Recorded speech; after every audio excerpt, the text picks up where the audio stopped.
The lie of success. Do you ever feel it? That cold, hollow ache that settles in the pit of your stomach, even when everything on the outside looks perfect. You've chased the milestones, the career, the relationship, the money, the title. You've achieved what the world calls success. And yet, in the quiet moments, when the noise of the day finally fades, you are left with a terrifying silence. A silence that whispers, "Is this all there is?" You are not alone.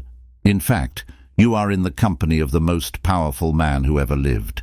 Imagine a man who ruled the entire known world. His word was law from the sands of Egypt to the forests of Britain. He commanded legions, built monuments, and was literally worshipped as a god.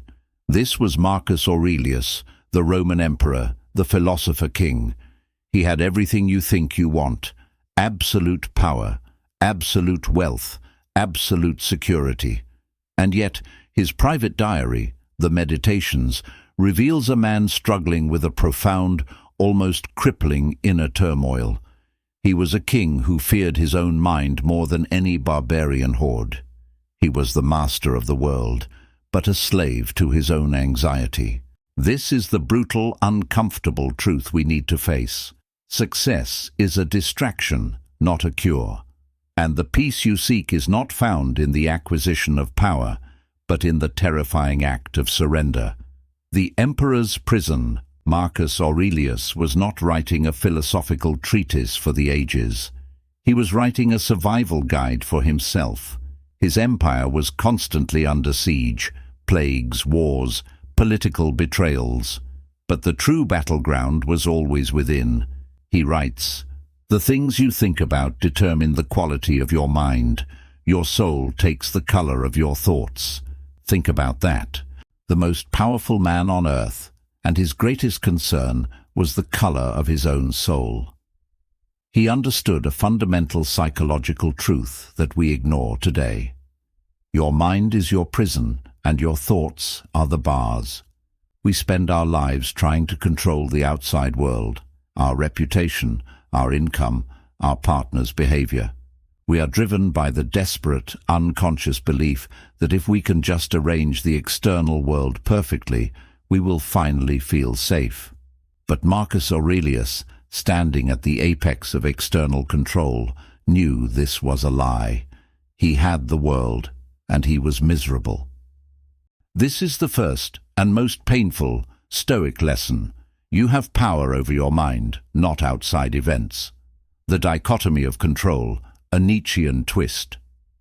The Stoics called this the dichotomy of control. It sounds simple, almost a cliché, but its implications are radical.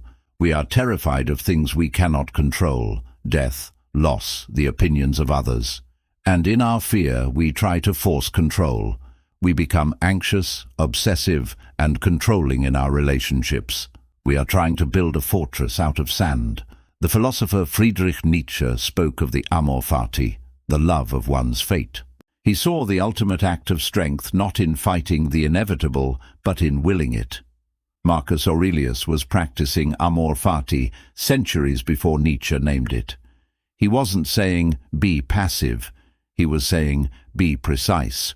Focus your immense energy only on the things that are truly yours, your judgments, your intentions, your actions. Everything else, the market crash, the betrayal, the sudden illness, is simply raw material for your character. This is the twist. The moment you stop trying to control the uncontrollable, you gain absolute control over the only thing that matters: your response. The uncomfortable truth. Your fear is a choice. Let's get personal. What is your deepest, most persistent fear?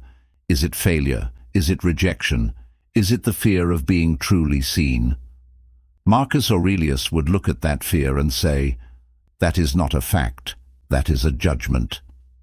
This is the most uncomfortable truth of Stoicism. Your suffering is not caused by the event, but by your interpretation of the event.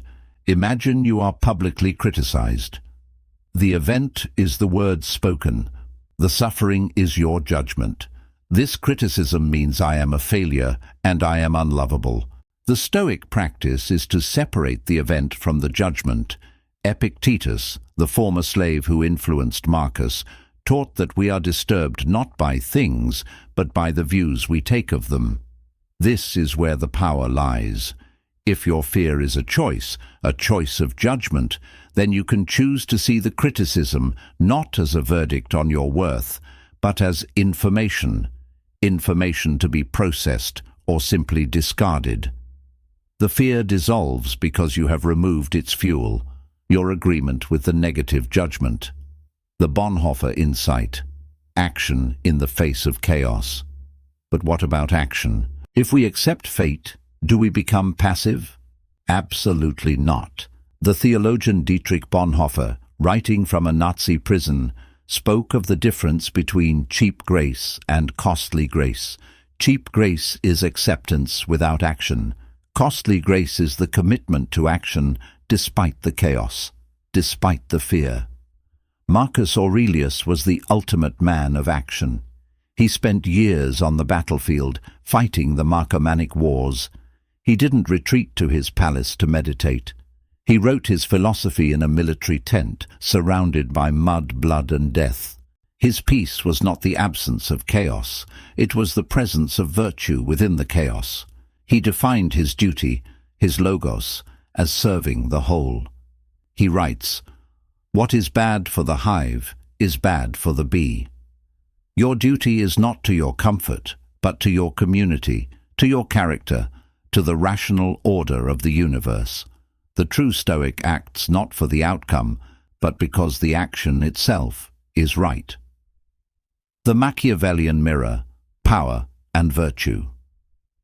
Now let's introduce a darker mirror: Niccolò Machiavelli. Machiavelli, the ultimate realist, argued that a ruler must be willing to be cruel, deceptive, and feared to maintain power. Virtue, he suggested, was a liability. Marcus Aurelius is the living refutation of this. He was arguably the most powerful man in history, yet he was renowned for his clemency, his justice, and his deep sense of duty. He proved that true power is not the ability to dominate others, but the ability to govern oneself. Machiavelli's prince seeks external control. Marcus Aurelius's emperor seeks internal sovereignty. The uncomfortable twist here is that you are the ruler of your own small kingdom, your life, and most of us rule like a weak, fearful tyrant, constantly trying to manipulate our subjects, our family, our colleagues, our circumstances, instead of ruling with reason and virtue. The moment you stop trying to be Machiavelli's prince and start being the Stoic emperor of your own mind, the world stops being a threat. The Plato analogy: the charioteer of the soul. To understand this self-governance, we can turn to Plato's chariot allegory. Plato described the soul as a charioteer driving two horses, one noble and spirited, our ambition, our courage, and one wild and unruly, our appetites, our desires. The charioteer is reason. Most of us let the wild horse, our desire for comfort, our fear of pain, take the reins. We are driven by impulse, by what feels good right now. We are reactive. Marcus Aurelius's entire philosophy is a manual for the charioteer.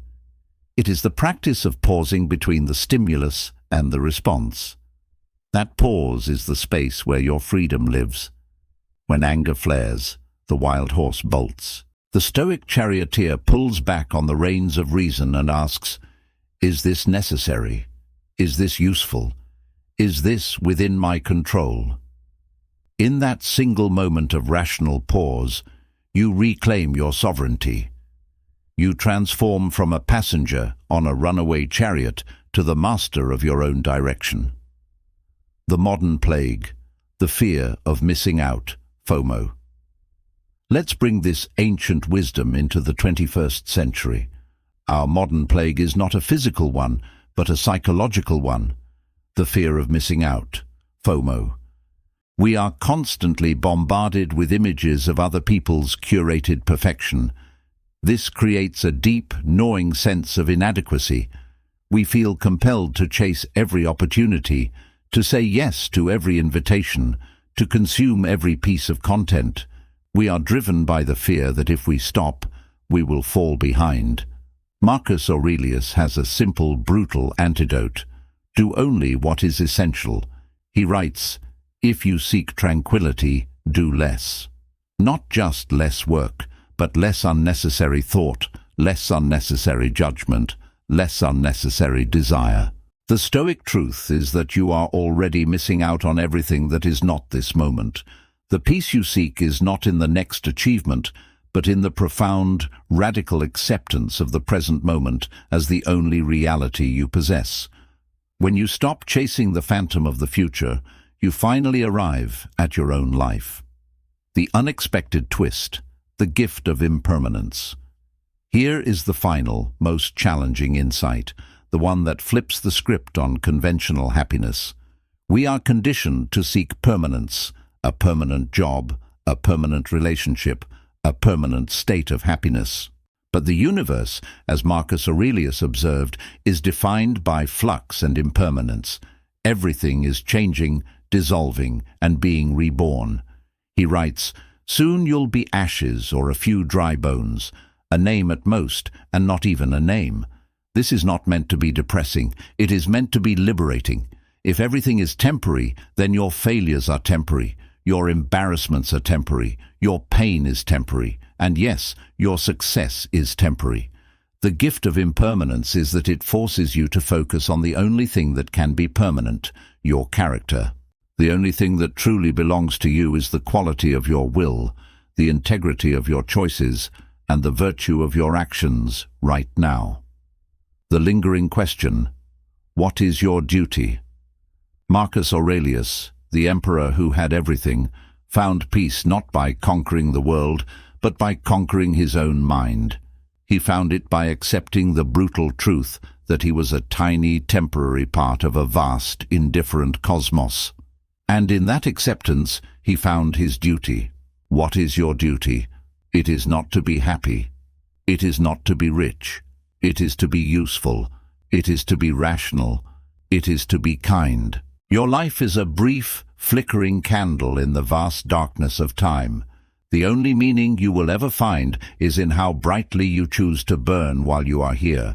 So, stop running. Stop chasing. Stop trying to control the uncontrollable. The peace you seek is not waiting for you at the finish line of success. It is waiting for you right here, in the terrifying, beautiful silence of your own mind. Go, be the emperor of your own soul. If this message resonated with that quiet ache inside you, hit the like button and subscribe. Share this with one person who needs to stop chasing and start living. And tell me in the comments, what is the one thing you will stop trying to control today? The path to power without peace is easy. The path to peace without power is the true quest. Thank you for watching.